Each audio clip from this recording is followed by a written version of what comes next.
আসসালামু আলাইকুম। সবাই কেমন আছেন? আশা করি সবাই ভালো আছেন। আজকে আবারও চলে আসলাম বাপের বাড়ি। সপ্তাহের মধ্যে একবার না আসলে ভালোই লাগে না বাপের বাড়িতে। আর যখনই আসি মা আমাকে আগে জিজ্ঞাসা করবে কি খাবি, কি রান্না করব, না হলে আমার পছন্দের খাবারটি রান্না করবে। তো আমি আসছি এখন, এসে দেখি মা আগে থেকেই ভিজিয়ে রাখছে ফ্রিজ থেকে নামিয়ে।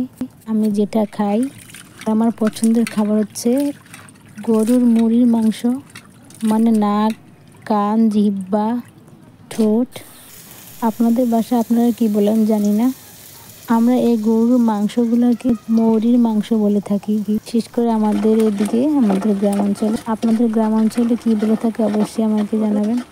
আর মাছছি চুলায় এখন পেঁয়াজ আর তেল দিয়ে পেঁয়াজগুলোকে ভালো করে ভেজে নিচ্ছে। আমি আগে দেখিয়েছি আমার মা কীভাবে রান্না করে, দেখেন অনেক মজা আমার মায়ের হাতের রান্না। আজকে দেখাবো মা বুটির ডাল আর মুরগির মাংস কীভাবে রান্না করে। তো মা আগেই লং এলাচ দিয়ে দিয়েছে তেলের সাথে, এখন দিয়ে দিয়েছে আদা রসুন বাটা আর দিয়ে দিয়েছে জিরা বাটা। আদা রসুনগুলো এখন ভালো করে ভেজে নেবে তেলের মধ্যে। আপনারা অবশ্যই বাসায় ট্রাই করবেন মুরগির মাংস আর বুটির ডাল দিয়ে এই রান্নাটা, অনেক অনেক মজা। আমার কাছে অনেক ভালো লাগছে, জন্য আমি আপনাদেরকেও বলি আর আমি দেখাই কীভাবে রান্না করে আর কেন আমার মায়ের হাতে রান্না এত মজা হয়ে থাকে।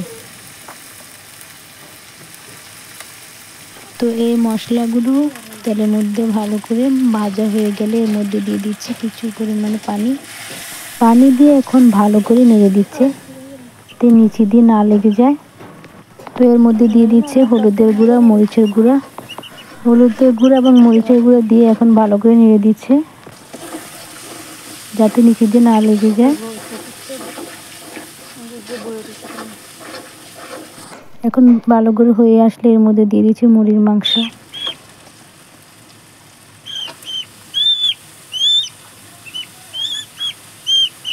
এখন মুরগির মাংসগুলো ভালো করে মশলার সাথে মিশিয়ে নিচ্ছে। দেখেন আমার মা কেমন ছোট ছোট করে মুরগির মাংসগুলো কাটছে। এগুলো সিদ্ধ হতে একটু দেরি লাগে, আর এভাবে ছোট ছোট করে কেটে খাওয়া কিন্তু আর একটা মজার ব্যাপার। নিচে দিয়ে লেগে যায়, সেই জন্য মা কিছু পরিমাণে পানি অ্যাড করে দিয়েছে। দিয়ে দিয়েছি কিছু লবণ, আপনারা আপনাদের স্বাদ অনুযায়ী লবণ দিয়ে দিবেন।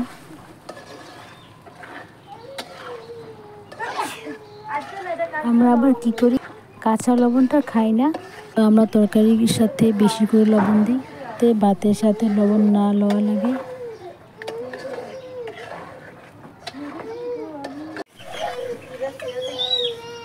মশলাগুলোর সাথে মুরগির মাংস ভালো করে কষানো হয়ে গেলে ধুয়ে রাখা বুটের ডালগুলো দিয়ে দিচ্ছি।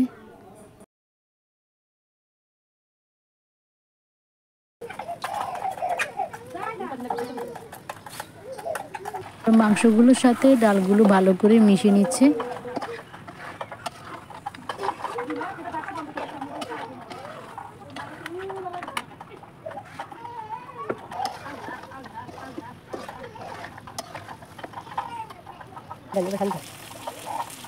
ডালগুলো মেশানো হয়ে গেলে এবার পরিমাণ মতো পানি দিয়ে দিচ্ছে, পরে আর পানি দিবেন, একবারে পানি দিয়ে দিচ্ছে। ডালগুলো একটু সিদ্ধ হতে দেরি লাগে, সেজন্য অনেক বেশি পানি দিচ্ছে। আবার বেশি পানি দিয়ে দিবেন না, পরিমাণ মতো দিবেন। আর পানিটা একটু গরম করে দিবেন, গরম করে দিলে ভালো হয়, গাড়িটা আর পাঞ্চা পাঞ্চা লাগে না। ভালো করে নেড়ে ঢাকনা দিয়ে ঢেকে দিবে।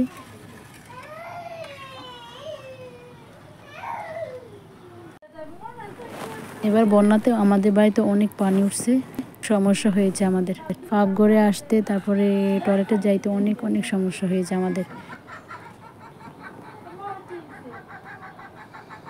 এখন আর পানি নেই, পানি পুরো টানছে, টানলে কী হবে দেখেন, কাদা আর কাদা, পুরো কাদা ভরে গেছে, হাঁটা যায় না, হাঁটতে সমস্যা হয়।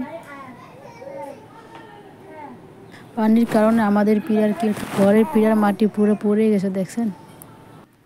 ঢাকনা দিয়ে ঢাকার পর আমি আবারও চলে আসলাম আমার মায়ের রান্না।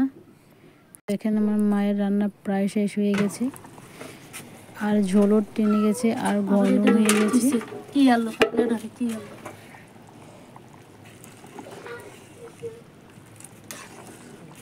এবারের বন্যায় আমাদের অনেক সমস্যা হয়েছে, বিশেষ করে যাদের বাড়ি একটু নিচে জায়গায়, যাদের বাসা বাড়ি তাদের বেশি সমস্যা হয়েছে, কারণ তাদের বাসায় বেশি পানি উঠছে। আলহামদুলিল্লাহ আমার শ্বশুর বাড়িতে পানি ওঠে না, বাপের বাড়িতে উঠছে। আমি বাপের বাড়ি ছিলাম না, আমি ছিলাম শ্বশুর বাড়ি। শুনছি, আমার খুব দেখার ইচ্ছা ছিল, কারণ আমি তখন অনেক অসুস্থ ছিলাম, সেজন্য আসতেও পারি না, দেখতেও পারি না। তো বন্ধুরা, আমার এই ভিডিওটি যদি ভালো লেগে থাকে, আমার মায়ের এই রান্নাটা যদি আপনাদের কাছে ভালো লেগে থাকে, অবশ্যই আমার পাশে থাকবেন, আমার চ্যানেলটি সাবস্ক্রাইব করবেন। আল্লাহ হাফেজ।